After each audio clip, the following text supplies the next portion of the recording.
morning. Morning, afternoon, evening, as it is. Bit of a drizzly day in Yakuza. I had the outside camera turned off. Sorry, should have started this way. It's a little bit drizzly. It's actually raining at the moment. It's stopping, starting. The clear autumn weather is still not to here. We almost have cone alignment. If we did have cone alignment, you wouldn't know it, I guess. All right, okay. Let's do this thing this morning. Here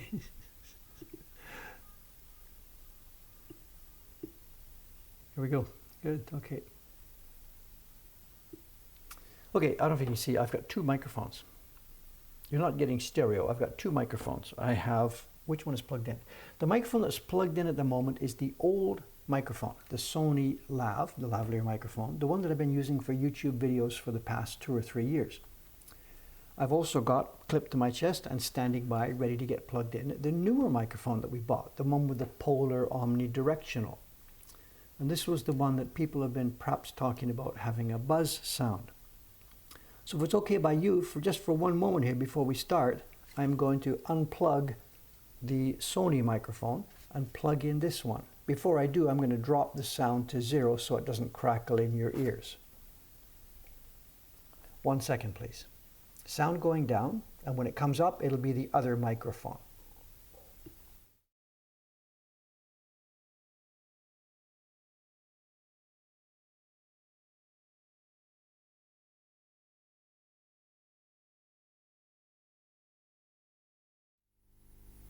Now the sound is back up. It's the other microphone that I'm using. I have no idea if anybody out there can hear a difference or not. Also, I'm not sure exactly what level I put it at, so I may have put it a bit higher. The buzz is back up, somebody says. There's a hiss. Okay, well, I think that tells us what we need to know. I'm going to switch back. 1 sec.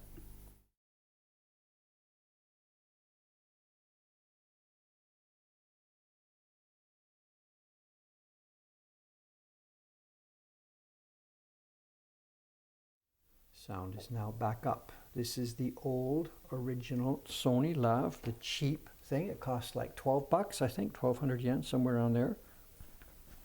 The newer one, which was, I forget, $70, $80, which carries its own power. It's got a battery and all that kind of stuff in it.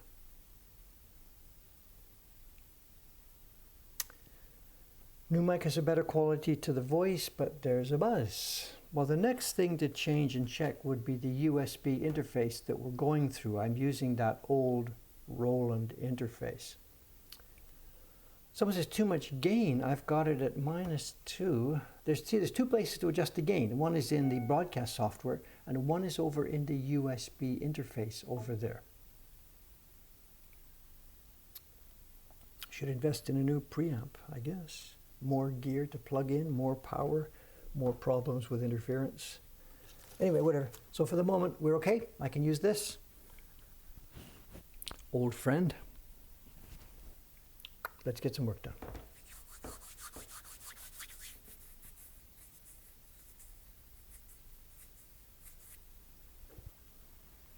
Okay, we have a couple of things. We have a show and tell today. We'll go back today. We'll put aside my Sudimono albums for a day, and we'll go back and do a traditional show and tell, because I got a package today, not today, it arrived a couple of days ago, a package from an auction sale, and it's going to be fun to look inside.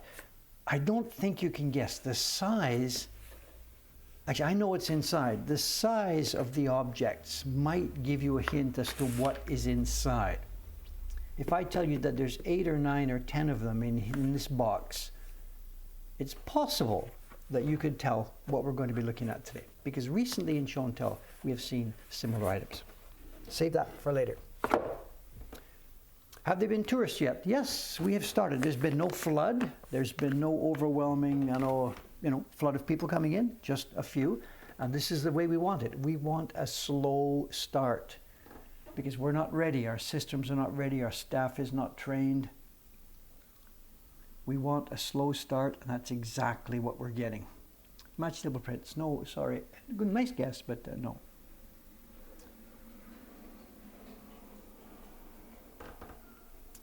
The audio from outside at the moment is turned off. I kept it down so it wouldn't interfere with this microphone. But I'll now put up a little bit the audio from outside. There's a little bit there for background noise. If it's no good, tell me and I'll kill it.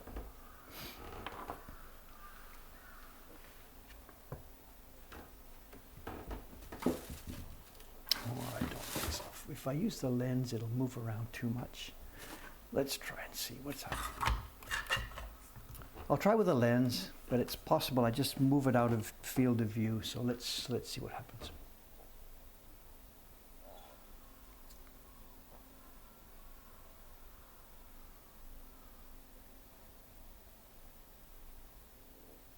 Paper is out. 3 packs of paper today. Ishikawa-san's already up. She came this morning before I was even out of bed. She's up there printing. What is she doing now?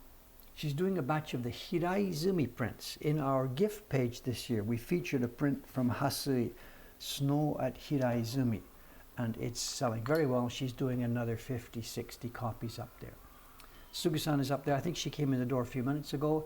She's doing the October print in this year's subscription series. She's doing the 3rd batch of prints, the ones that will be mailed on the 21st of October. And Ayumi-san was supposed to come today, but she has booked off. One of her kids has a fever, and she's just finishing up the Bonodori print, which should have been finished last week, but her children got in the way. So what am I going to do? Let's get some work done. How many blocks are needed? How long should a man's legs be? Long enough to reach the ground.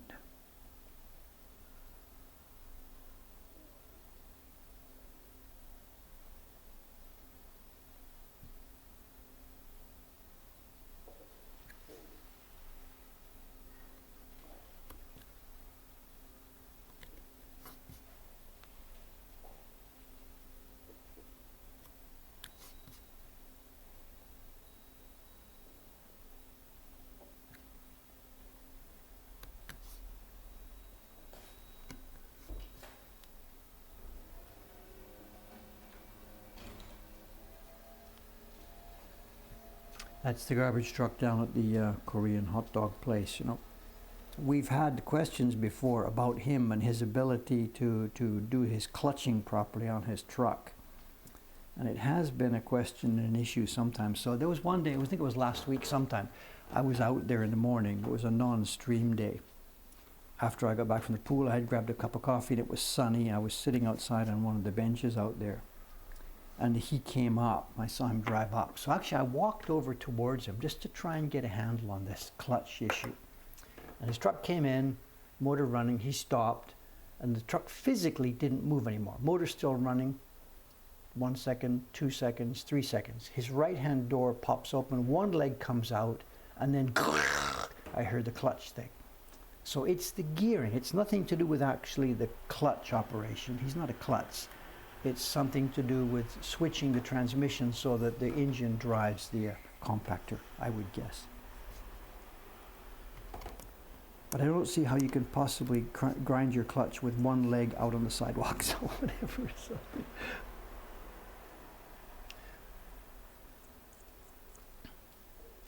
No, it wasn't engine brake. He was already stopped. Whatever, I don't know.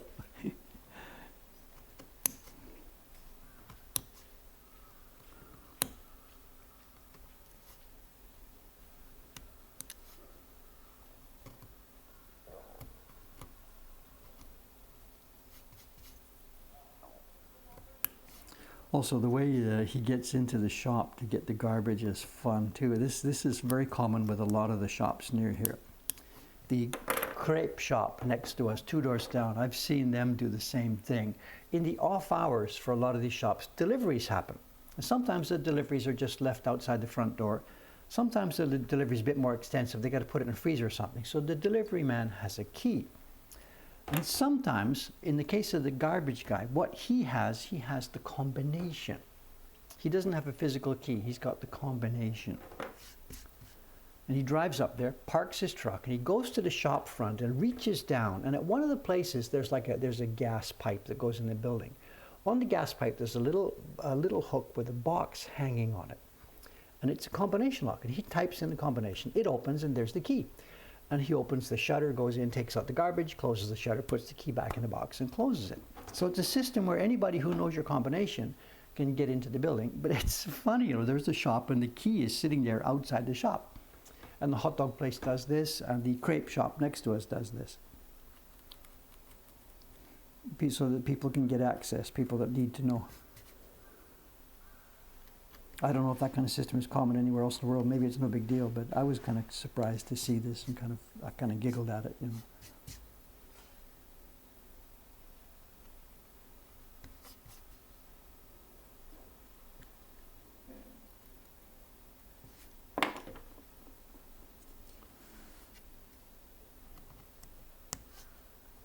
Okay, I should actually too, I forgot. I should give you a bit of an overview of what's happening, because now that the shop is open and I am working here, there's been lots of progress done.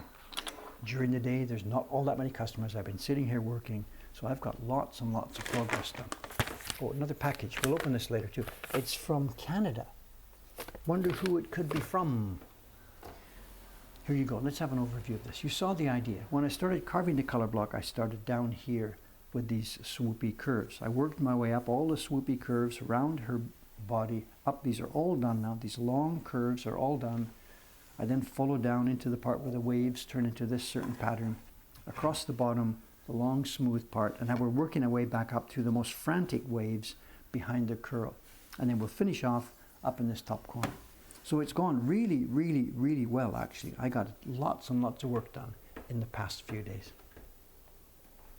When will it be finished? I have no idea when it will be finished, because I'm going to have to cut and run soon. In fact, this might be the last day you see me working on this for a while. Because now that, what was it? Now that the deadline. I've got to get started on the first print in next year's series. I received the full-scale images of next year's series from the institution that is curating them. And we are now ready to start production. All the details for next year's series have been pretty much organized. The carving team is split up and ready to go. We have received the image set. And all that's left now actually is to start working on one of those prints. So next time you see me, it'll be Saturday. I could be still doing this, or I could be working on the first print in next year's series. I'm not teasing you, just simply, I don't know how long it's going to take me to get the tracing ready. Do I feel that's similar to ours between this wave and Hokusai's? No, I'm sorry, I don't think so. It's a wave is a wave, you know, it's a powerful wave. Maybe Okada-san was thinking, hey, that was a popular print, let me do a wave and it'll become popular. I don't know. I have no idea. I guess it's similar on the face of it. A big, powerful curl of wave. But the mood of this print's completely different, right? That one is about death and destruction and fear and coldness. This one is about power, on a human power and achievement and beauty.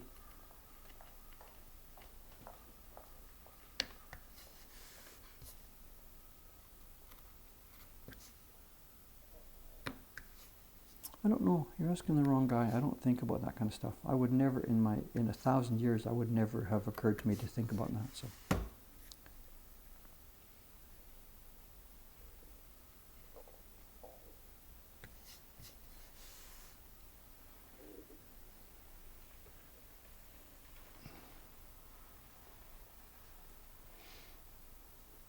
Is Dave talking about the, I don't know, I don't know, I don't know, I don't know, I don't know.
Someone says, how was the eye check? The eye check was an eye check.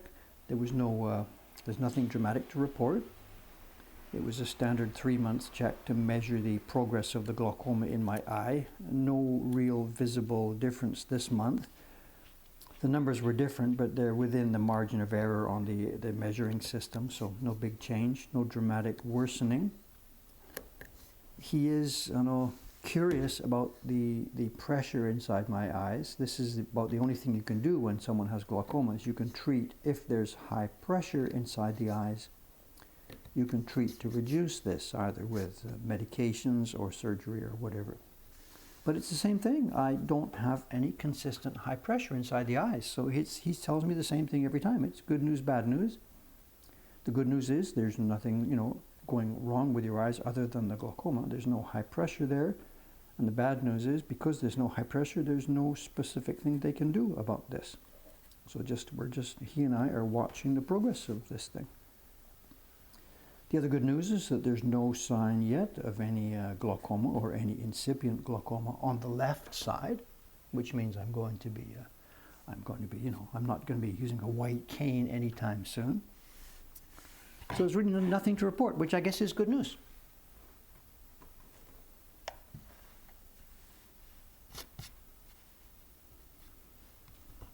Nothing to report. Someone says, give it a try, Dave. Give what a try? I don't know what you're talking about. So.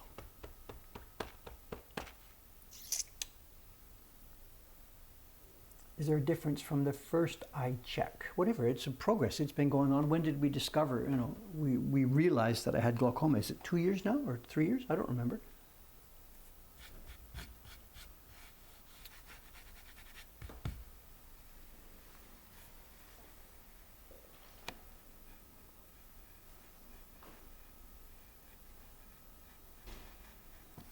So none of the medications, all those medications, legal and illegal, whatever, are all designed to reduce your intraocular pressure, the pressure inside your eyes. But my pressure is already low, so there's no hand-wringing here, nothing to do.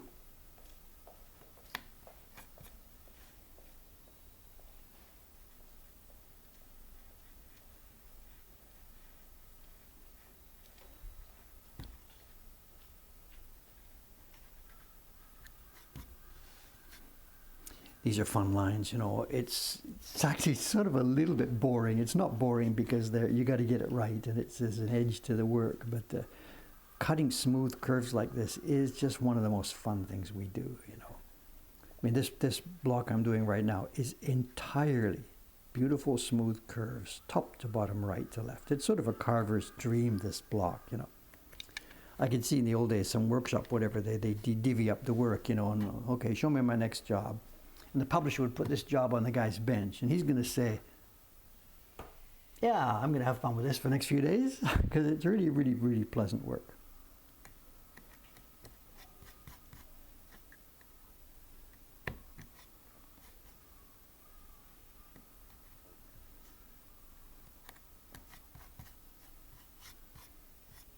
It's kind of the opposite to what I did, I don't know how long ago, 15 years ago. I made that series of prints of outdoor scenes, the solitudes. I went camping and stuff and made prints of the scenes of the places where I was camping. And because of the approach I took, I didn't draw line work. I based them on photography and stuff. I did color separations. And those were the worst possible kind of carving. You'd get a whole block and all it was dots and lines and just speck, speck, speck, bump, bump, bump, bump, bump. There was no meaning at all to any of the specific dots on the block. It's only when they came together as a finished print that your brain turned it into an image. So that was the worst kind of carving for a carver. And that's the stuff that should be done by a laser or something like that. But I did it. I chugged through it for a few years. Whatever.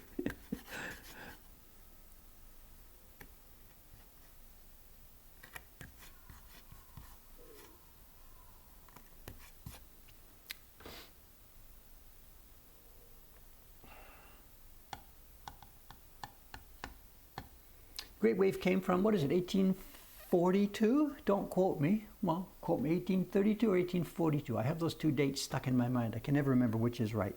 The Great Wave is the 1830s. This one is from the 1970s, yes.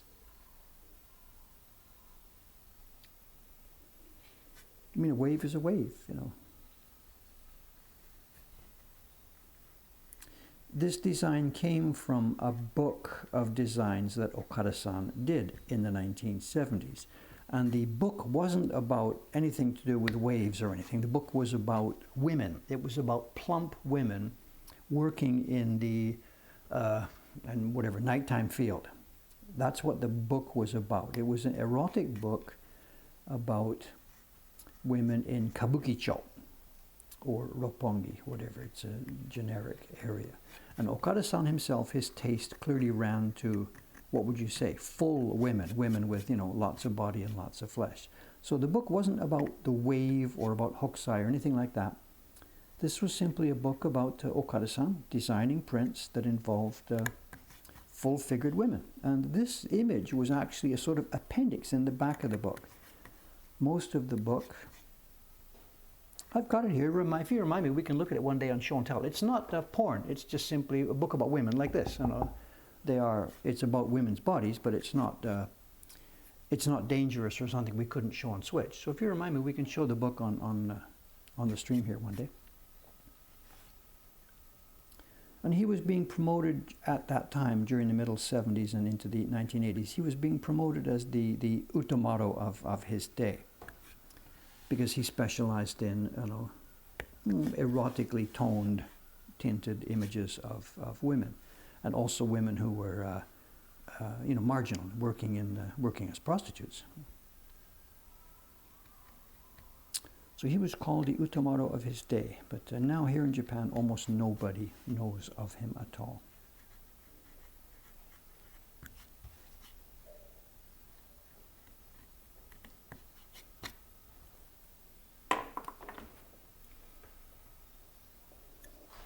The name of the book, what is the name of the book? If Jacques is here, he may be able to, you know. What is the name of the book? It's all Japanese. There's nothing you can look up on Amazon.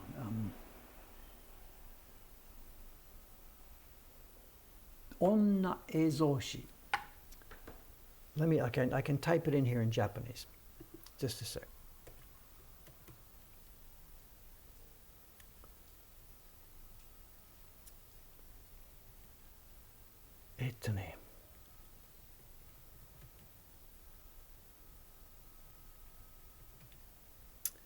Is it katakana, hiragana?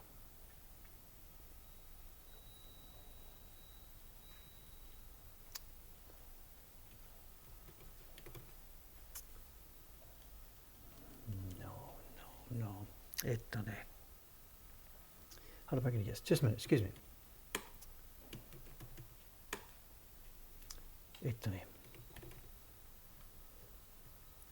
Here it is. It might be Onna ezoshi. That might be the title. It might not be the title. The title is something similar to that. See if you can get that. If you Google in Japanese, and then the guy's name is Okada. So if you Google those two things together, see what comes up.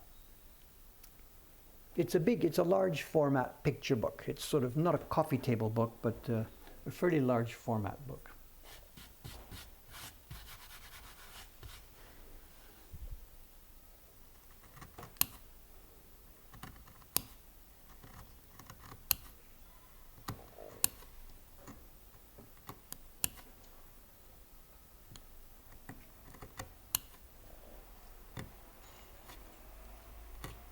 And most of the content is really actually not to my taste at all, you know. But whatever.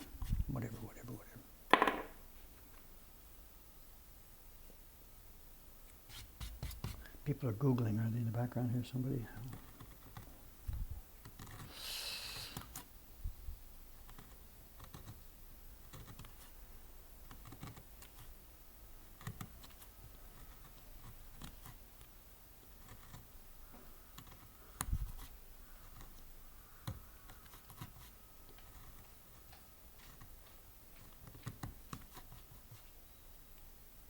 Silence on the chat. People are looking for the book.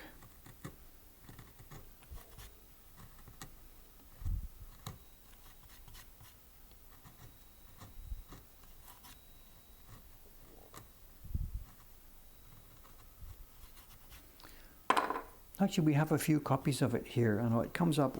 I have an automatic alert on Yahoo Auctions here whenever anything by Okada-san comes up, because I'm hoping to find more of the Genji prints, of course.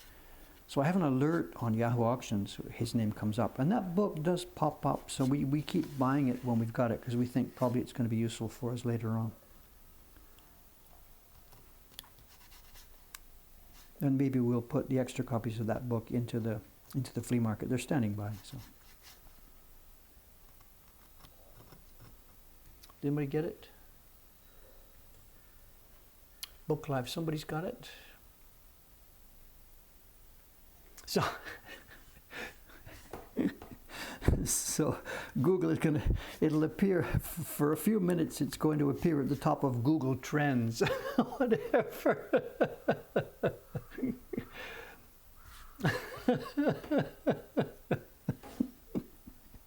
How to game Google Trends. Go on Twitch, ask the people to all search for the same thing. Thanks. But I still don't know if I spelled the name correctly. Has somebody got the proper name? Did I get it right?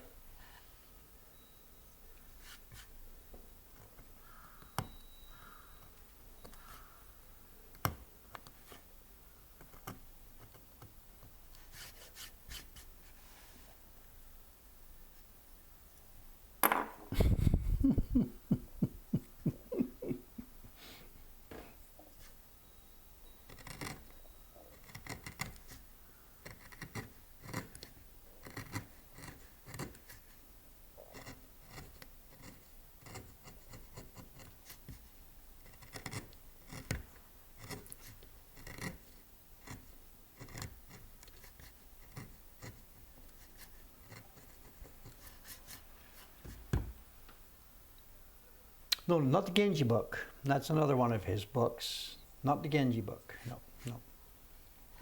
Doesn't it hurt under my fingernail when I carve like this? I'm not sure. You mean, what was I doing? Pushing here? Well, no, there's nothing sharp about the blade here. The blade at this point is not sharp. It's just the tip that's sharp. I'm here. I'm just protecting. I'm keeping my here. If we just carve somewhere else from it, we can see. I'm just supporting and protecting. If I have nothing, you can't, you're going to wander all over the place. So I'm just simply holding it. What I am also doing too, this is actually important. Let's get a bigger chisel. What I am doing too is, this is something fundamental. Important point coming up. In the West, if you look at most woodworking and joinery and cabinet making, the chisels have a flat back and they've got a beveled front. And for the most part, when you're making cabinets and stuff, it's the flat back of the chisel that will chisel out the hole and you're doing something else. And the flat back is the key part to most Western chisels. We're using actually the bevel. The flat back doesn't touch the wood at all. So what we're doing is, this is sliding across the wood in exactly the same way that a plane blade does. In a Japanese plane, I can't think of a Western plane, I've got no idea, but a Japanese plane, if you could take the plane out of the thing, it slides across the wood with the flat back up and the bevel right bang flat against the wood.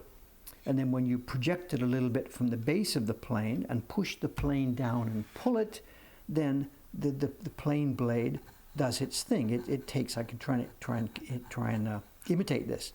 If you imagine that plane blade, it is scraping across the wood like this, planing a tiny bit across its width.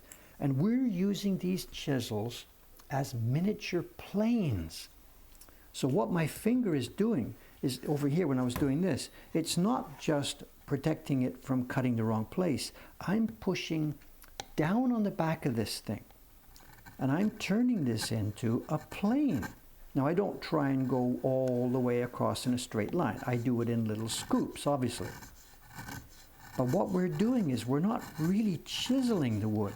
We're not gouging the wood. We are actually planing, doing the same motion that a Japanese plane will do. It took me a long, long time to actually grok that, to realize that's what's going on here. This is upside down from everything else I've ever seen before. And what you can do, you can really get away with it sometimes. If there's the wood grain, you have to go against, sometimes you go with the grain and sometimes you go against the grain. But if you keep your finger on the back and push down, keep the angle low and only shave a little bit, you can shave across the grain almost just as well as you can shave with the grain. Pressure down, angle low, slice.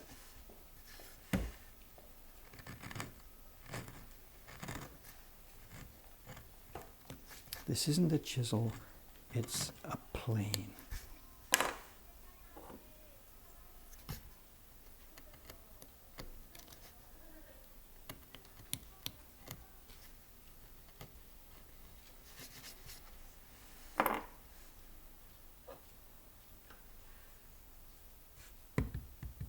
Someone's got the book. I can't tell because it's all...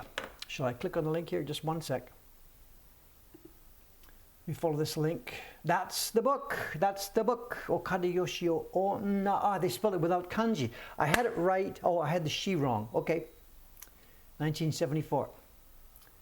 13,000 yen. Don't buy it. It's not worth that much. You'll find it much cheaper somewhere else.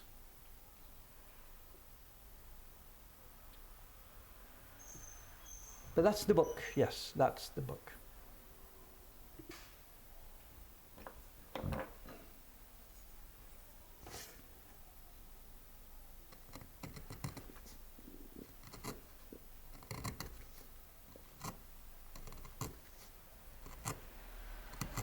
The book is interesting. It's got images like this one, which are really, really, you know, what's the word?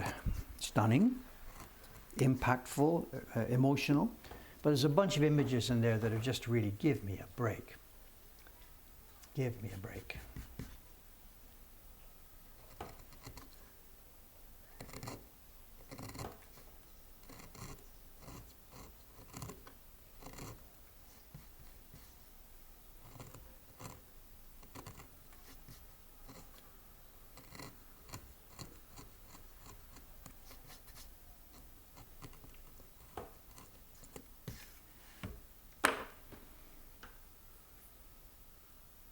Cannot connect to chat. What have I done? I've broken it. OBS cannot connect to chat. Are you hearing me? I can't see. There's no chat here now anymore.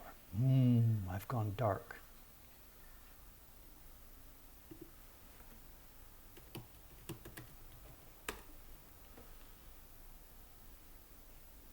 I've gone dark. I have no way to tell. I'm getting no feedback. Interesting. No feedback, no feedback.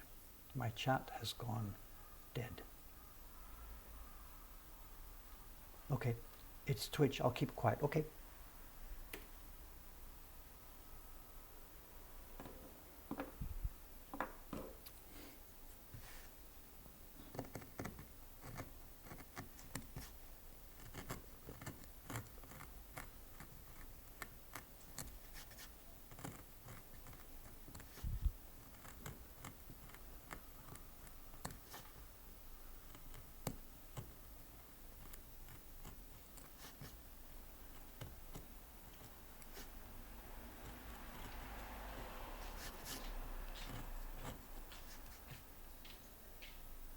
Okay, seems okay. Good. All right.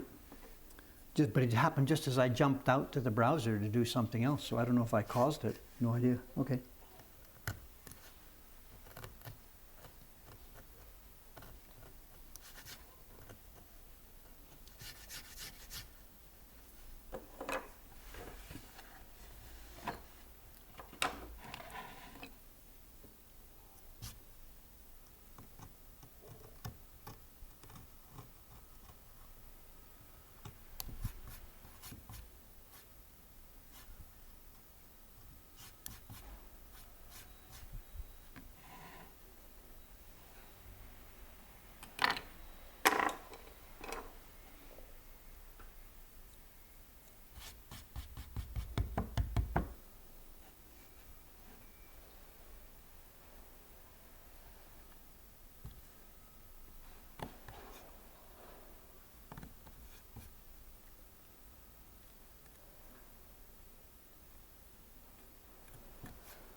Not sure what the sound is outside. It is garbage, recyclable garbage day. The cans and bottles are down at the collection center along with the cardboard.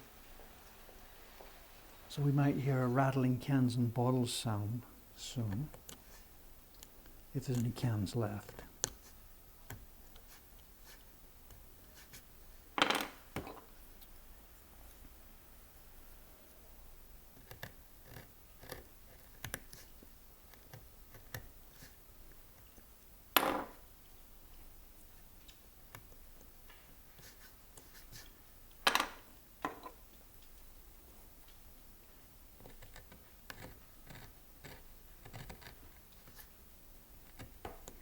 The viewers, I mean, not the viewers, the visitors the last few days during the past week or so, it's been a mix. There's been some brand new tourists in, people that are just walking down the street who didn't know about us.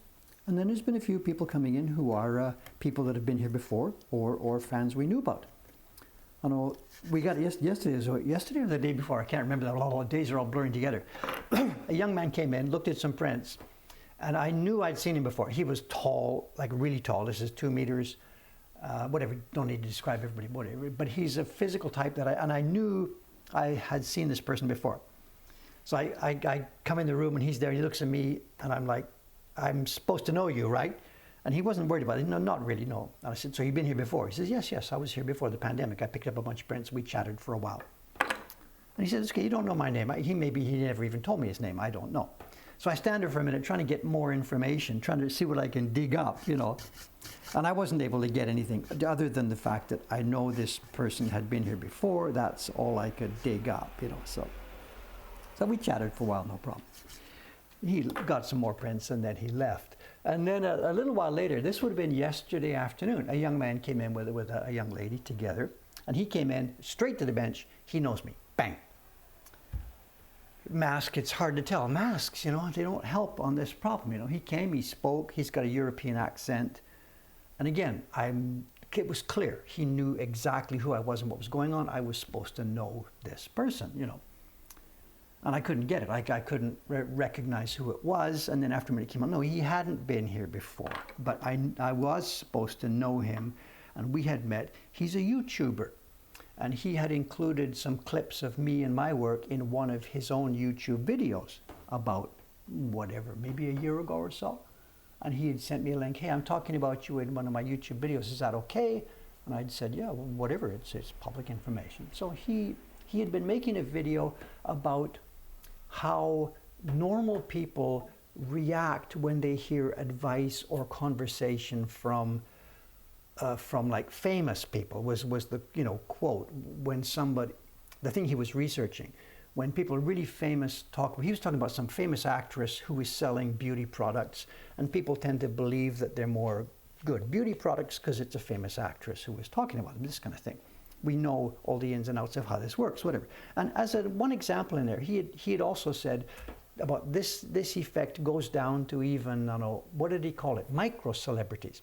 And he used the term micro-celebrity for me. We have a YouTube channel with X numbers of viewers. I'm not famous. Nobody would call me a celebrity.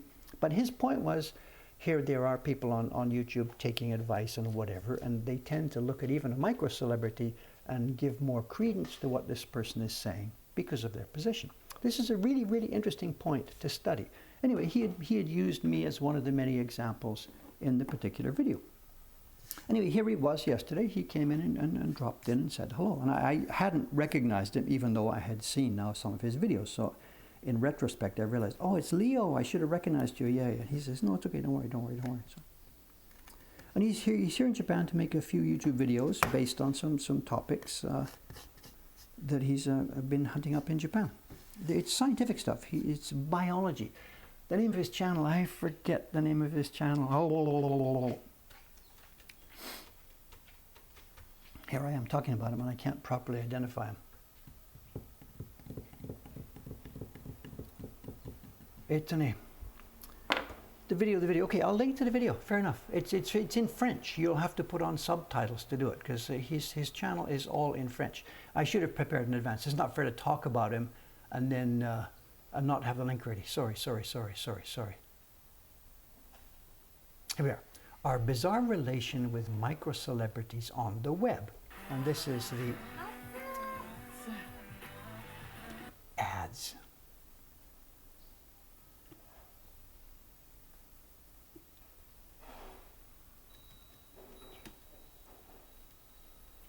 here's his. I can't follow his video. It's in French, which I've got high school French, but he speaks way too fast for me. Way too fast.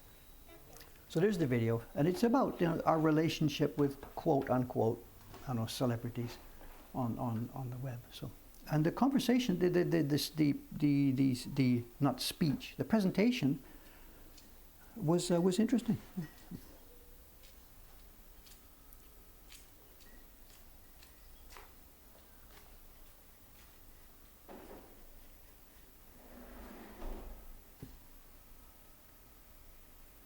I think his YouTube channel is way bigger. He's probably got millions of subscribers. I don't know, no idea.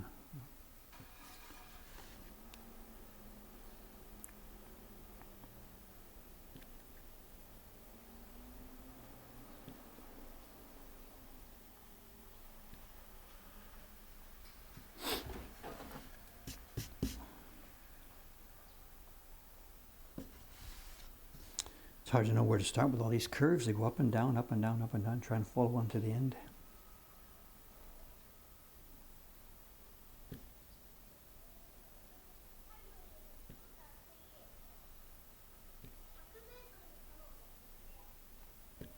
Kids' voices in the middle of the week. That's unusual.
We're okay for time? Oh, good. No rush. Good.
Any tips on looking after your hands? I really don't know what to say. I know anytime that this discussion comes up, that in any of this work, the carving or printing or whatever, anytime the discussion comes up that some part of your body is being adversely affected, shoulders, ache, eyes, back, whatever, I have no magic anything to offer over and above that. It's kind of a good idea not to overdo anything. You know, these days, because I do so many different jobs, I'll be carving here this morning only for a couple of hours, then I'll be doing different work. So there's no overstressing any part of your body. Just if you are having trouble with some part of your body, you're perhaps doing it too much, too hard, too soon. You know, take it bit by bit, the same way as you would if you were trying to learn how to do swimming or jogging or anything like this, you know. So I have no magic words to offer. I myself got in trouble a couple of months ago because I'm not used to carving so much these days. I did a couple of long weekends. I did a long weekend, Saturday all day carving, Sunday all day carving, and I got a real stiff back and got a bit of back trouble from it because I was overdoing it, what my body was used to. So I have no other words of wisdom. The work has to be ergonomic, your bench and your workspace and how you're doing it. It's like we do with the computer these days. You have palm rests and stuff like this. You've got to make sure the environment is basically ergonomic and you're not super stressing any muscles. And you can see what I'm doing here. It's very light, it's very easy. I'm not pushing hard. There's no real reason for any attack on any parts of my body.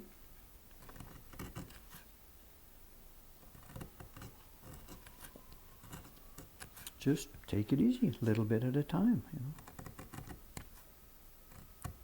And I don't think it's like, what do they talk about, you know, the exercise and training and stuff. If it doesn't hurt, it's not doing you any good or something. I don't know. I don't subscribe to that kind of thing at all. You know. Keep doing it till it hurts. And of course not.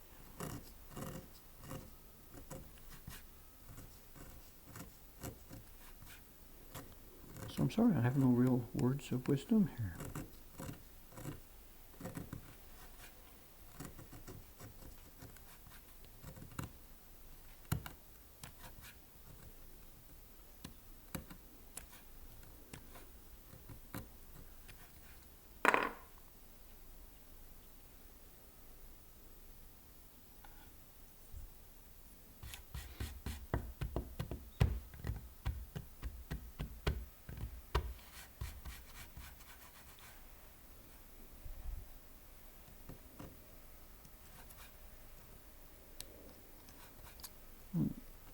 There is another aspect, though, to that thing about, you know, pain from activity or whatever.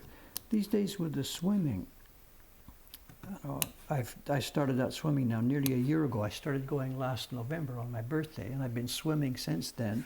The idea is to do it, quote, unquote, every day. I can't do that because my pool pass is only for weekdays.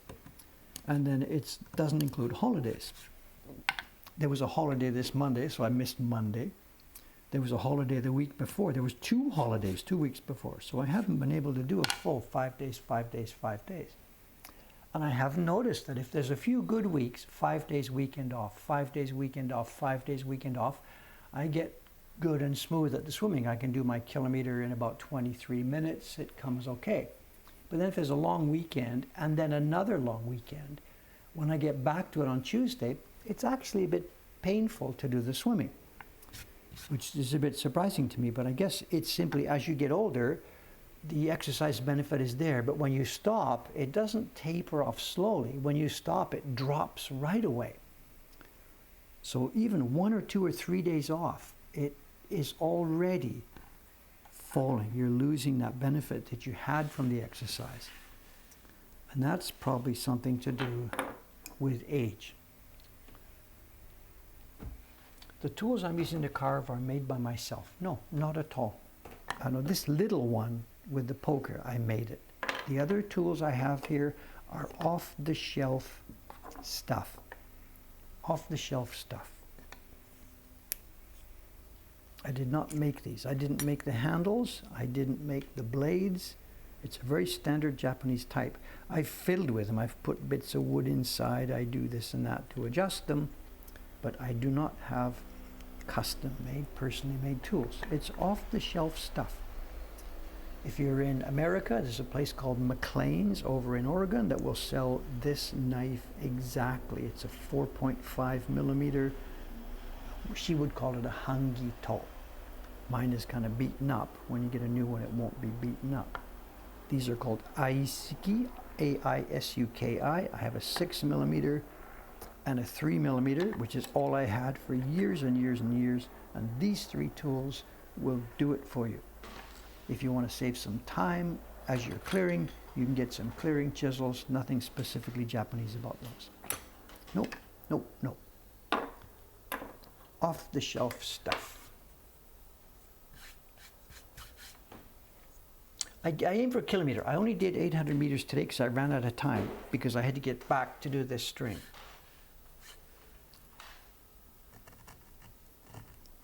I aim for a kilometer but don't always get there. And it takes me, when it's a full kilometer, it takes me, what is it, 23 and a half minutes, 24 minutes. I am slow, slow, slow.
Can you swim in Japan with tattoos yet? There ain't anybody in the pool where I swim with tattoos. Ain't anybody there at all. So the easy answer to that is no. When I signed up for this fitness club, it's just a local fitness center. They got a gym and a pool and stuff like that. And when I went to the front counter to sign up, we talked about this last year. I said, yeah, I'd like to become a membership. He said, yeah, we're okay. And I'm like, what's hesitation? He said, well, we have to ask you right up front. Do you have, like, how many tattoos do you have? Because he thought, foreigner walks up to the counter and he thought automatically he assumed I had tattoos. So that was one of the first things I asked. And I had to sign, when I signed the contract to become a member, you sign on and give them your bank account and all this kind of stuff. And it signed on that I didn't have and would not acquire, as long as I wanted to be a member, I did not have any tattoos. There's still a social stigma here, period. It had great trouble during the Rugby World Cup a few years ago when Japan was trying to do this, honor our guests from all over the world, these rugby players, and they're all tattooed top to bottom. There was some hypocrisy back and forth during that one. Boy, oh boy, oh boy. Whatever, it's just one of the things Japan is still hanging on to. If it bothers you, this isn't the country for you, So, and if you're bothered by microaggressions or a macroaggression like that one, then this is not the place for you,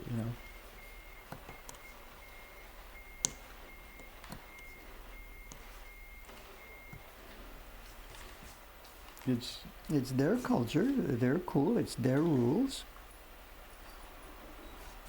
And if culturally the Japanese, there's no such thing, but you know what I mean. If they choose not to feel comfortable with people with tattoos, that's completely their choice. I have nothing to say about this, Yeah, as John is saying, it is coming around bit by bit by bit because they're trying to balance this thing. They want to welcome foreigners as tourists. They don't like tattoos. There's a bit of a discrepancy there.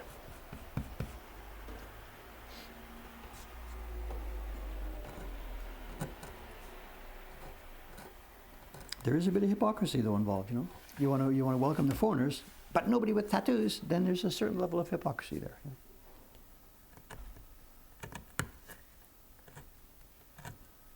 That was really, really on display during the World Cup. The Rugby World Cup.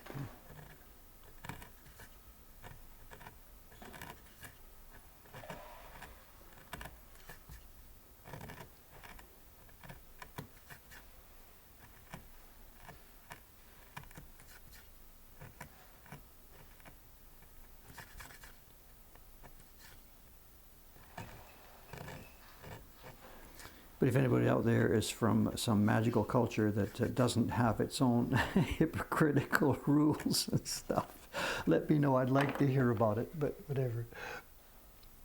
No, the yeah. No, of course. And in as much as I understand it, I'm not a leading expert here. As much as I understand it, is that of course it used to be bad boys that had tattoos. I mean, this was a thing. The Yakuza would do this because it was antisocial. Which came first, chicken or eggs? You tell me. I don't know. In Asakusa, they make a big deal for the tourists about the Gonin Otoko, the 5 tough guys that were here in this area back in the Edo times. And they're heroes here. They're part of the tourist thing. There are pictures and statues all over the place of these guys. They're in restaurant menus. Their pictures are on the walls. And they're bad guys. They were thugs. They were criminals. And they were covered with tattoos. And yet here we are. This is, Asakusa's claim to fame. Come to where the big bad boys were, So of course there's hypocrisy involved.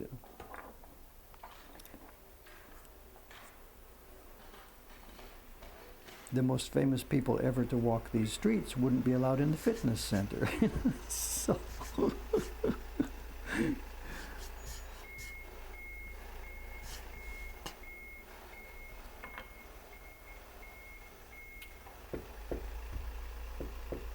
no, gangster here is no longer cool. The mood on the Yakuza and gangsters here has changed dramatically since the time I've been here. Over that 30-odd year period now.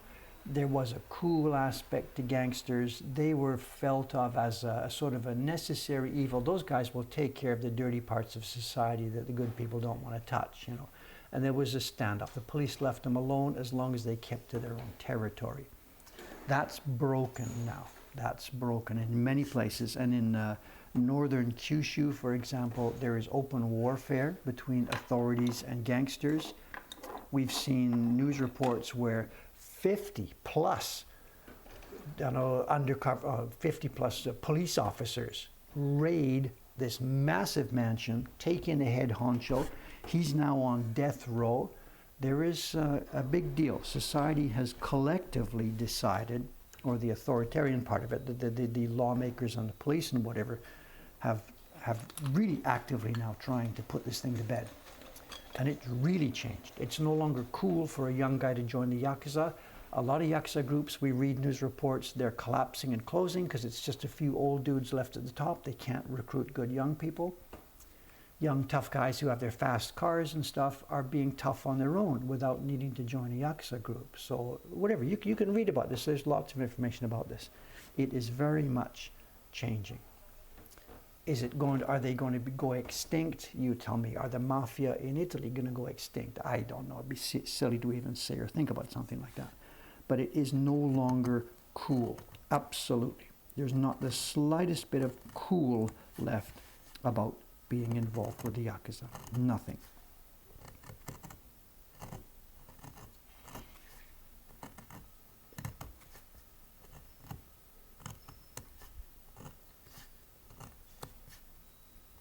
The festival here in Asakusa, they used to dominate this festival in my early years in Japan.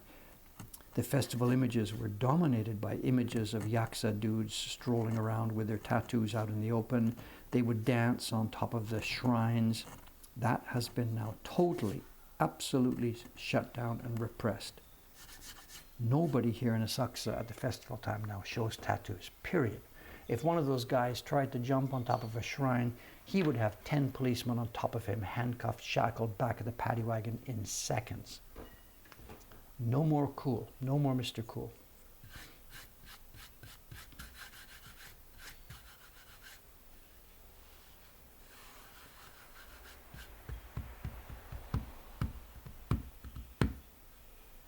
they're confusing two things. There's a group, and this also has decreased a lot in the past few years. There's groups called the Bosozoku. Bosozoku. These are the motorcycle boys. They run around at night with their mufflers off and stuff like this. Oh, Yano-san, it's 9:01:44. Good morning. How you doing? How you doing? Oh, I'm actually, I'm sorry. I just no. I didn't talk about microaggressions. Oh my God, no. We were just talking about that aggressions. I'm sorry. No, well, what I meant was to see you. That reminds me what time it is, and we're getting close to the show and tell. So I'm sorry. Oh, well, they're all over me already. I'm sorry. You're 1 minute late. I'm sorry. That did indeed sound like a pretty aggressive microaggression. I'm sorry. It's okay. It was a little sarcastic. No, because it's been a joke, you know. I mean, if we hadn't had these conversations and you show up, it's Miss Okamura, it's 9:01:44. I'm sorry. The other side of the story, she didn't get out of here last night. You were the last one out of the building. What time, 6:45 or something? No, it was 6:15. Everyone left early yesterday. Whatever. She was the last one in, the last one out last night. So just... I got stuck in Watanabe-san's show, you know, I was learning new things. Whatever. So it works both ways, you know. It really does. Some evenings I'm up there. Like I did, actually, I went up.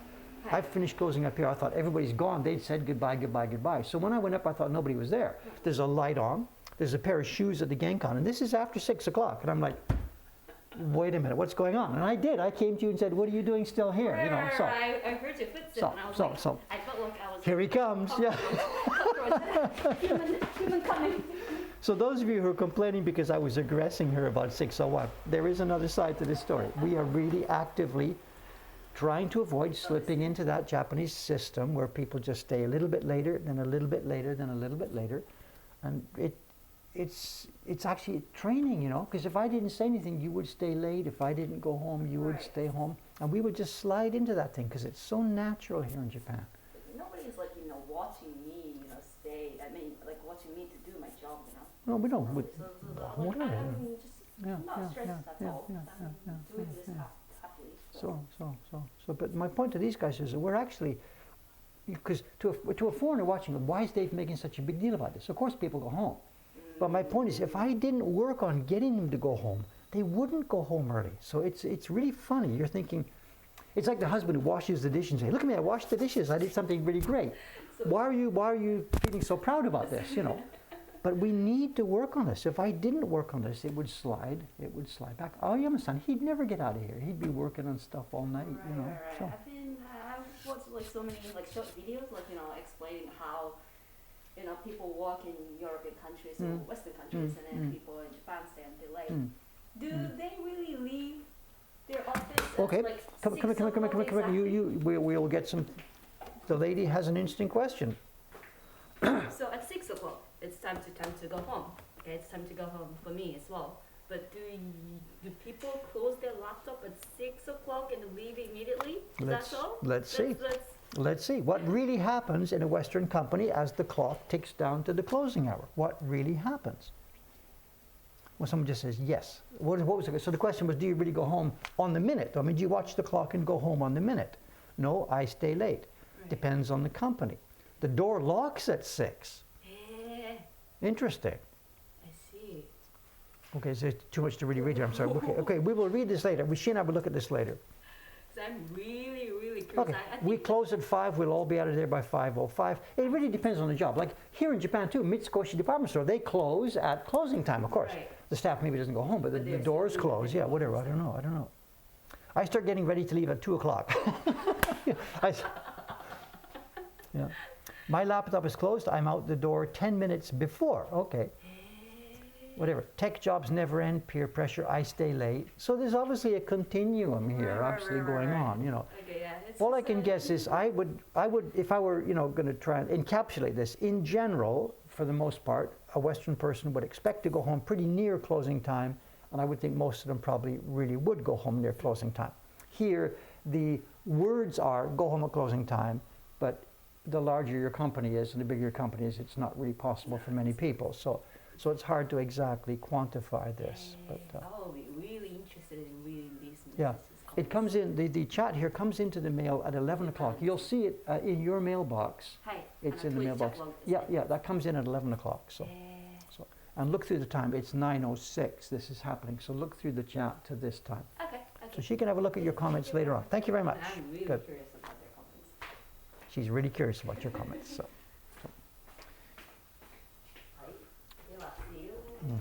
Well, actually, the same conversation. We had something last night. There's new staff happening here.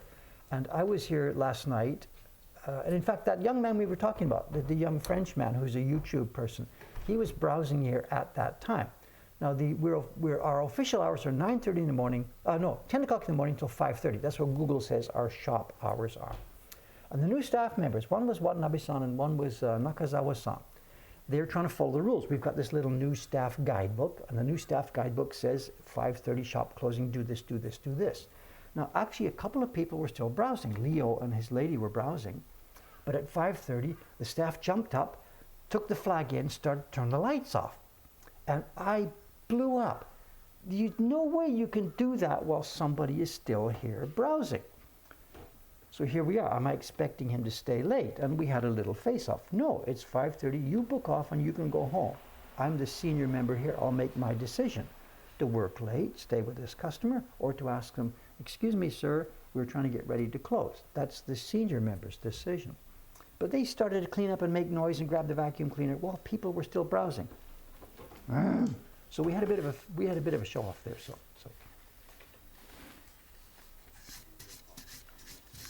And to me, I don't want to run it like Mitsukoshi department store. We don't need to make an ironclad rule that 1,000 staff all follows at the same moment of the day. This is a tiny little shop.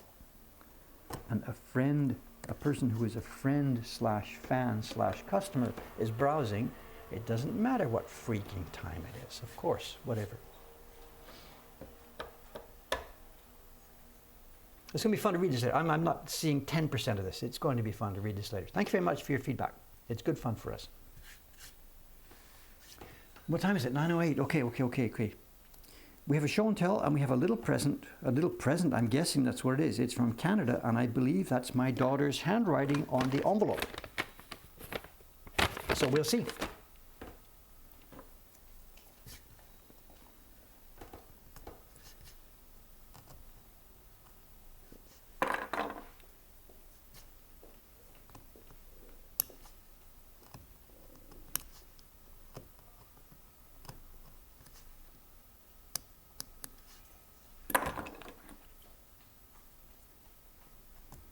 You know, it works both ways. You know, we've got people on this stream here from many, many different countries. And for you people, I was going to say you guys, whatever, for you people, this is a little bit of a tiny window into Japan. You know, the biggest part of the window is carving, et cetera, et cetera, et cetera.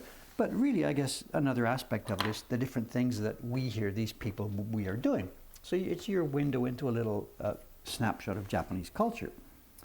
But it goes both ways, of course. You know, as you saw, Ayano-san, she has been overseas. She's been to America.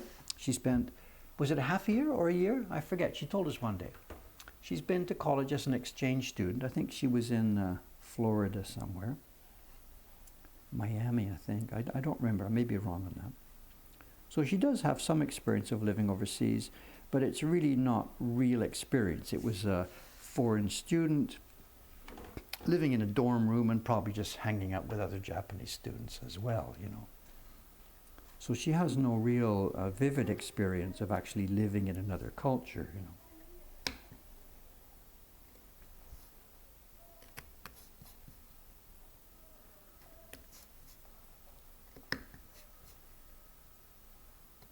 I think she's in Miami. I don't remember exactly. I'm sorry.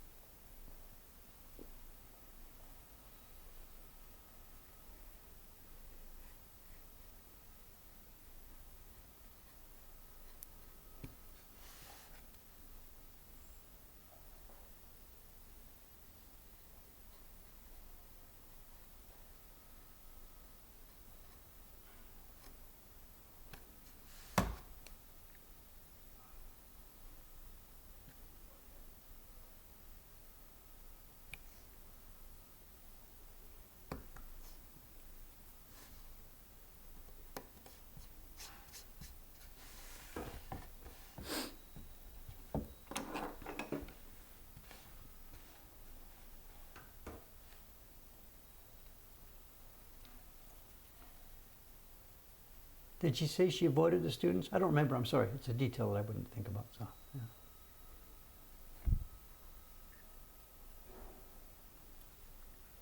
It's the classic thing for Japanese students overseas at a foreign university. They go over there and they end up speaking just with Japanese students.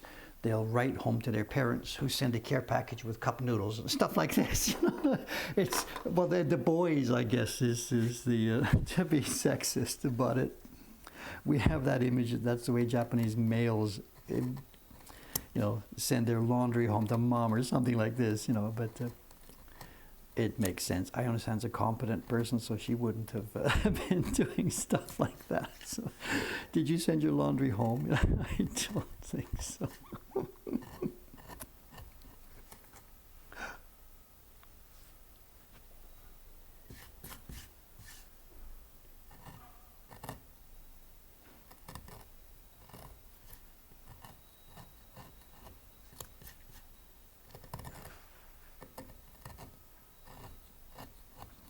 Some says they enjoy the few moments we have with our staff. It makes me think, we can't do this. Don't ask me about this. But can you imagine a Japanese workplace that was streaming? Like if, we're not going to do this, but if we streamed the office upstairs, on the face of it, it sounds totally boring and irrelevant. But it would be really, really interesting, a live stream of a Japanese office, especially one that had the English rule. There are a number of progressive Japanese companies here that have initiated rules where the company in-house language is English. Rakuten, the company, internet company, did this 10 years ago or something. They switched to a rule where the in-house conversations are English. There's a number of companies that have done this. If you Google this, you'll find a list of ex-companies. It might be SoftBank, might be another one, I don't remember. They're trying to encourage one, but their companies obviously have a lot of overseas trading and stuff like this. And they're trying to avoid, what they're trying to do, of course, is break out into a new cultural mode, because inside a traditional Japanese company, the cultures can be so set and so established, and it can be so difficult for people to put in new ideas and stuff. So by making a rule like that, this company is saying, we're not going to follow the classical mode. We're going to be open, progressive. You're going to be expected to speak up. We want you to contribute to the ideas and things that are happening here. They're trying to change the whole method of working rather than being boss, stack of papers, stamp them, go do your job, It's really been a thing in the past, past few years, the past decade and up to the last few years. I think if you Google it, you'll find lots of stories about this.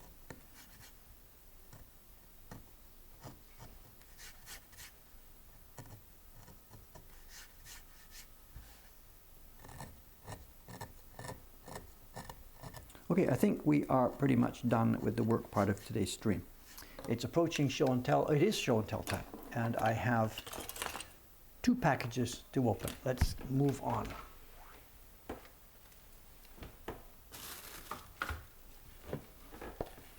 Okay, I got a bunch of work done today. Thank you.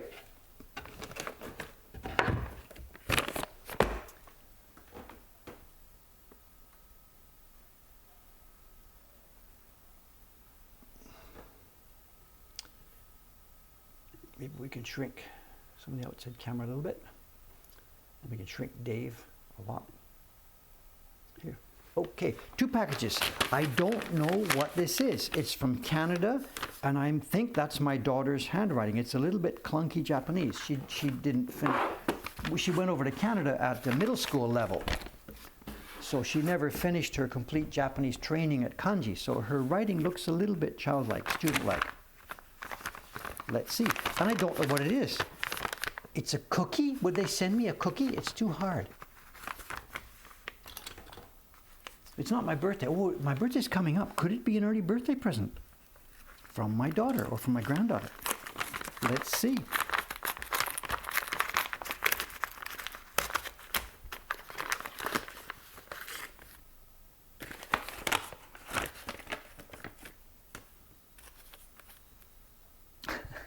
How's your Japanese? Anybody can read it? The bottom part is Kurara. Her name in English is Clara, and in Japanese she is Kurara, Kurara-chan. And she says, Daisuki. She likes me very much. Kurara Nihon. Kurara Japan. Okay, excuse me for the side here, just a minute. My granddaughter's my granddaughter has sent something, so we've got to have a look at it before we look at our prints. We've probably got 10,000 raiders watching Granddad open a little package from his granddaughter. Sorry.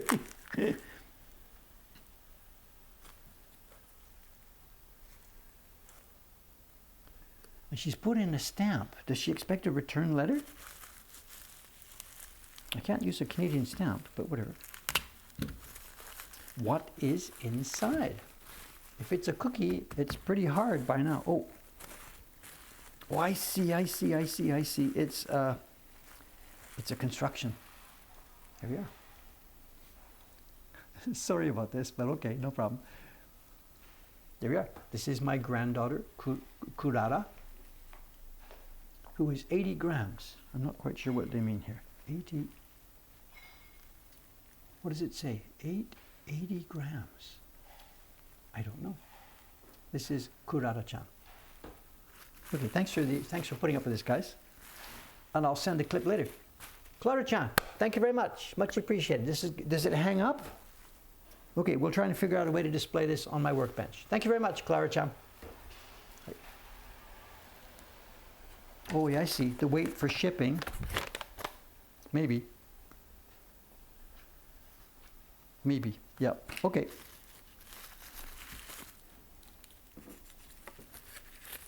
How old is she now? I think she's 4. I'm not actually quite sure. We have this sort of, I can't say it's a rule, we have this custom in our house, in our family. There's the question of birthdays and Christmas presents and all that kind of stuff and anniversaries.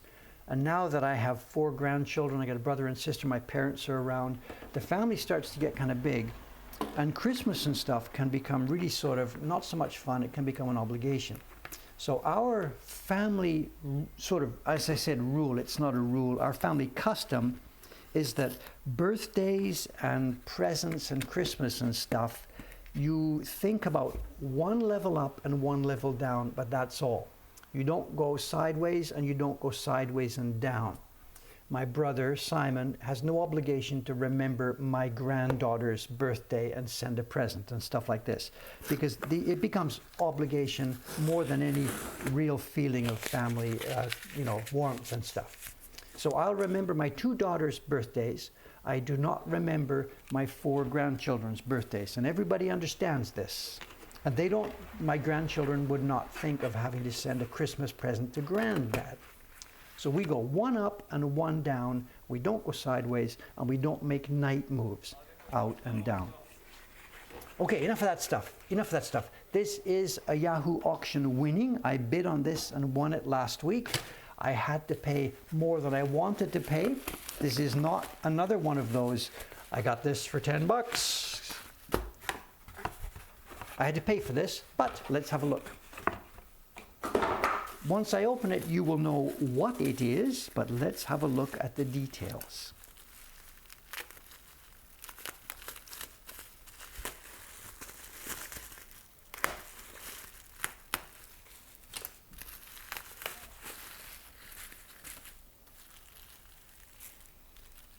Have you got it yet? Has anybody got it?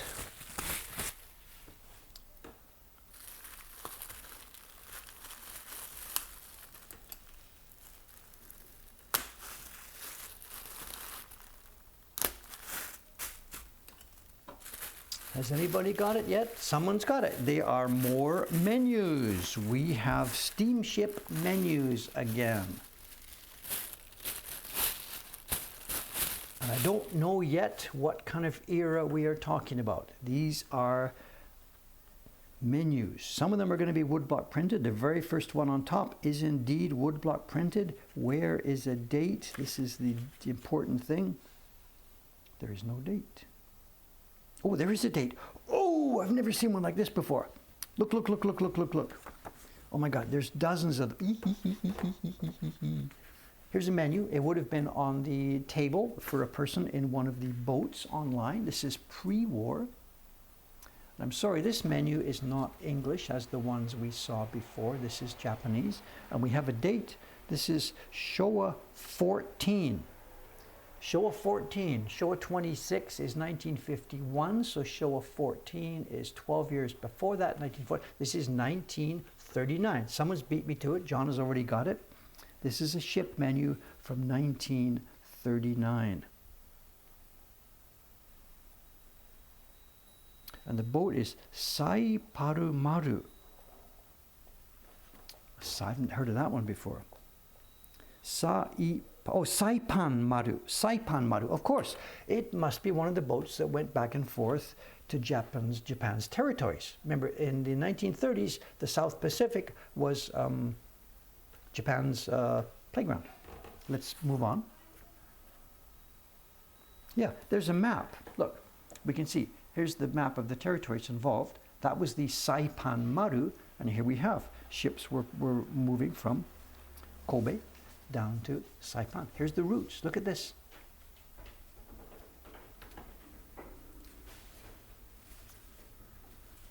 And at this point, this is 1939, so I don't remember my history all that exactly. Good morning, Akasaka-san. So how much of this territory was Japanese? I think Shanghai was Japanese controlled. Hong Kong, Manila, were the Japanese in the Philippines at this point? I don't remember.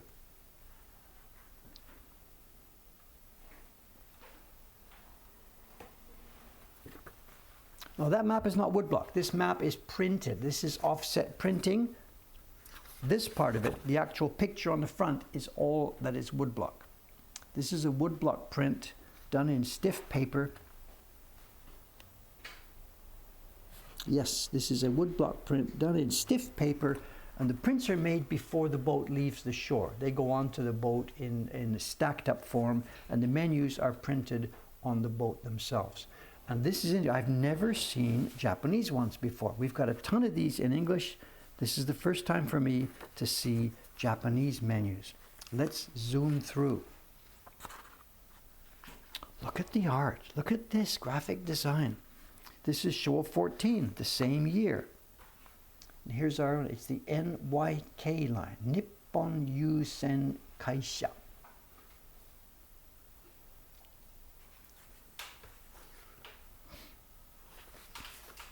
Let's see if we can find an English one. Are they all going to be Japanese? Oh, look at this. Look at this.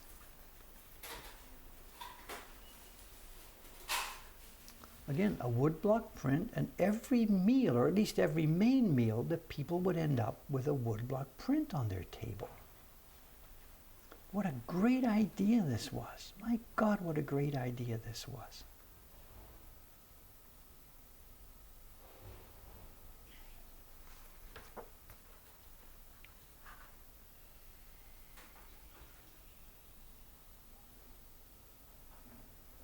And this says 36, May 1936. And it's the same boat. It's the Saipan Maru. Maybe this whole collection is from that same boat. Yes, this is from the Saipan Maru. Straight printing, no woodblock print here. Look at this, no woodblock print here. We've switched down to tourist cards. This is offset printing.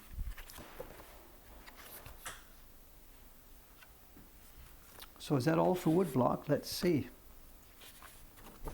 No, we've got more. Oh, duplicates. Duplicates. What does this mean? Hee hee hee. Duplicates.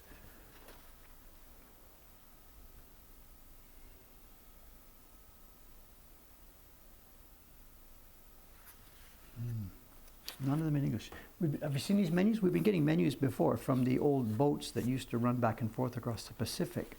And up to now we've had most of them with English menus. But this is the first group I've had. It's all from the same boat, the Saipan Maru. And this is the first group we've had which have Japanese language menus.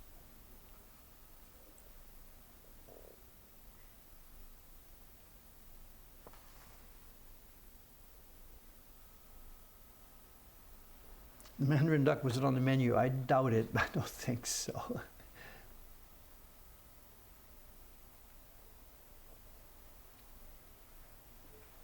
These would not have been easy prints to make, you know, because this is not delicate Japanese washi.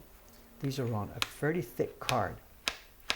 And to make prints of this level of delicacy on this thick card would not have been easy. My guess is they would have done it with dry paper, and they would have done it with thick, opaque pigments. It may have been done down in Kyoto. And in fact, you can see, look at this, we've got a telltale here. Look at the overlap here. There's pigment that is blotching out along the top of this. And this was probably done on dry card. And it may have been done with lots of pigment on the top, and it may have been squirting out here. I don't know. These are not classically, delicately beautiful woodblock prints, but my God, they're very nicely made though. Look at this. Here's the scale. There's my finger for scale.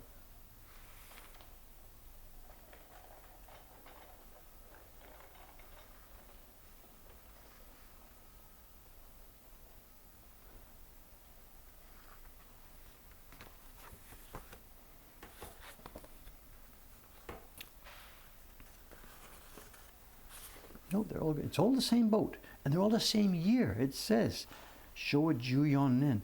I wonder if it's just from one trip. It's perhaps one person that kept all their menus from one trip. They're dated as well. This is August the 6th. It could be this is simply one trip and one person did them. Yeah, this is August the 8th. They're dated the same month and the same week. August the 7th. August the 5th. That's what we have. This is so cool. We have a record of the menus that were given to one particular customer during one particular trip, maybe to Saipan and back. Really interesting. I've never had that before.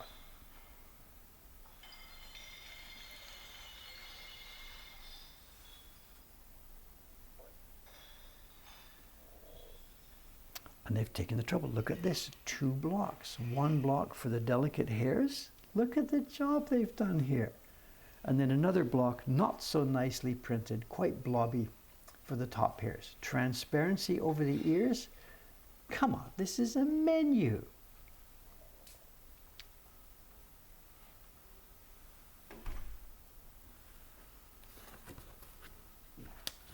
So there's lots to dig in here. We've got to get these in order. Look at the menu here. There's 2 of these. Are they the same date? Did somebody steal one from their neighbor? Let's have a look. I'm curious now. Here, this is the same one. Look at this. Look at the printing variation.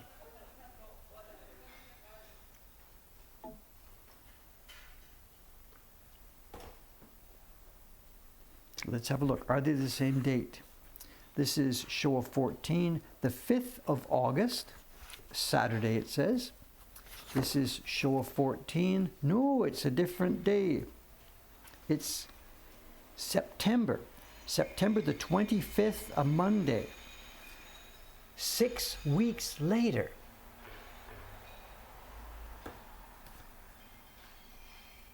Same boat, 6 weeks later. I wonder.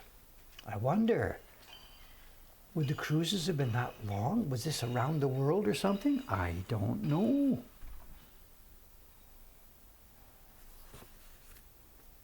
The mystery deepens. The plot thickens. Someone's got there. Heading back, 25. So maybe the person went to Saipan, stayed there for a couple of weeks. The boat went back and forth.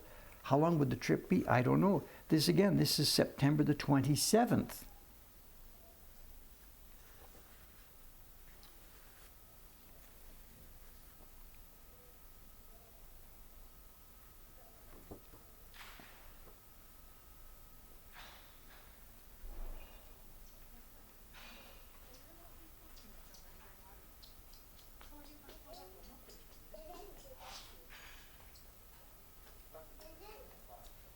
The Japanese national anthem.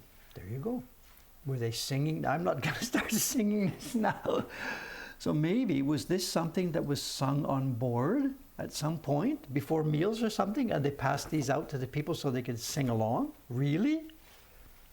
In 3-part harmony. I don't know. I am not touching that one with any kind of a pole. Here we have another one. Akasaki-san, はい。愛国行進曲って何？行進曲 is like a kind of 愛国, it says love country, love your country. 愛国 is love for your country. patriotic. So, this is, remember Japan's at war. 1939, there actually is a war on. Not with America yet, but Japan is at war with China and with, with Asian countries. 愛国行進曲, patriotic, love your country song. Oh my God. Like a marching song. I don't know. Then this is all together with something that's been passed out on the boats, and this is 9th March 1939. 6 verses of lyrics. This is really, really, really interesting. Really interesting.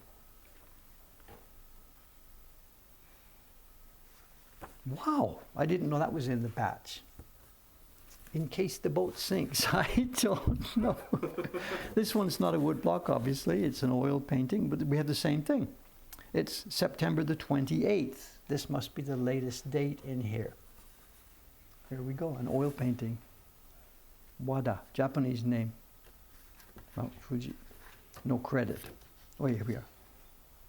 Oh, look at this. Have you ever heard of this mountain? Look at this, look at this, look at this, look at this, look at this, look at this. Have you ever heard of this mountain? Do you know what's going on here? Do you know why? Is it Spain? Is it? Well, what it was, in terms of Romanization, turning Japanese into Western, there's 2 ways to do the Roman letters. Well, there's lots of ways, but 2 ways became really common. One is what was called the Hepburn system. Help me out here. One was the Hepburn system, and the other one was the something system. I can't remember what it is. There's two ways. Like instead of using FU, it would be hu. And this actually is closer to the way the Japanese say this word. Mount Fuji. We don't say Fuji. Nobody in Japan says Fuji. We don't do that. My daughter's name, F-U-M-I. In Japanese, her name is Fumi-chan. Her friends call her Fumi. How you doing, Fumi? And it drives her crazy. So the Romanization, the other system actually was closer, but the system that doesn't look good won out, and I don't even know the historical difference. Somebody's got it here. Hepburn system, and the other one, I don't remember the name of it, whatever. But in the case of this one, H would have been closer if we had that mountain as H-U-J-I, Fuji. That would be actually much closer to what Japanese people actually say. The F-U, I'm sorry, the FU doesn't work. That's not what I meant to say. Whatever. So it's a hugely interesting story. And school textbooks, some of them are still using, you grew up spelling the wrong Romanization in some of your school textbooks. Some of them are still using the wrong ones, so the other ones. It's totally chaotic. And unfortunately, for historical reasons, we spell that mountain the wrong way. I don't think I would have chosen the ZI, because an English person who doesn't know this would say Hazi. It wouldn't make any sense. The idea of Romanization is that a person who doesn't know the language can read it and approximately get close to the native language sound. And in this case, that doesn't do the job. But if it was H-U-J-I, a person who didn't know, how would they read it? There's 2 ways, maybe Haji or Fuji. Fuji. Whatever. Anyway. I didn't drop the F-bomb. Whatever. Okay. All right. Okay. We're out of here. I am Shop Tanto. This is, just come in and safe and hold for a moment here. Akasaki. This is Akasaki-san. Some of you have met him before. He and I are on duty today. I'm the veteran member. He's the beginner member. Yep. Whatever. And we're going to run the shop. Have you started this schedule of lists to do? Let's get started. Right. The last step, at the very morning, 5 before 10 will be lights on and flag out. So do that last. Let's get started with the cleaning and stuff. Okay, guys, thanks for watching. I'll be back here Saturday morning, maybe with the same block from next year's series. Talk to you at that time. Let's put the outside camera up. Yeah, I had fun today on this stream. I had fun. Thank you very much. Thanks for the support for everybody. Thanks for the friendship. Thanks to the mods, too, of course. Is it raining still? Yeah. It's still drizzling. So. There's the banner for the soup curry in the distance. Yum. I ate there once. Was it good? I ate there once. Okay. Moving right along. No, it wasn't bad. I was just disappointed. It was boring home cooking. No, what I mean is like the lady who runs it, she's a young lady, and I know exactly what's happened. At home, she didn't have a restaurant, and she served her friends some of her food, and her friends said, boy, you're really such a good cook. Man, you should have a restaurant, you know. So she's okay at home. If you had this soup curry at somebody's house, you wouldn't complain, you'd say thank you, and you'd eat it. But she got the idea that, yeah, I should have a restaurant, I should have a restaurant. So she opened this restaurant. And I'm sorry, it's not at restaurant caliber. In Japan, in Tokyo, the standards are really, really high, you know. When you go into any restaurant, you expect it's really going to be good. If you're not talking about a, you know, a junk or cheap backstreet cafeteria. And it doesn't come up to that standard. The spices, you can taste all the individual spices, they're not blended. The meat is still hard, it's not cooked well enough. It's okay for casual home cooking. If mama gave this to the kids, it's fine. It's not acceptable. I will never go back there again. Never. Well, good to know. Good. Now you go ahead and try it. You know, you're a chubby guy. You probably like your food. Puck. Anyway, talking too much. I am out of here. I'm out of here. Say goodbye. Bye-bye. Signing off. See you next time. Bye bye.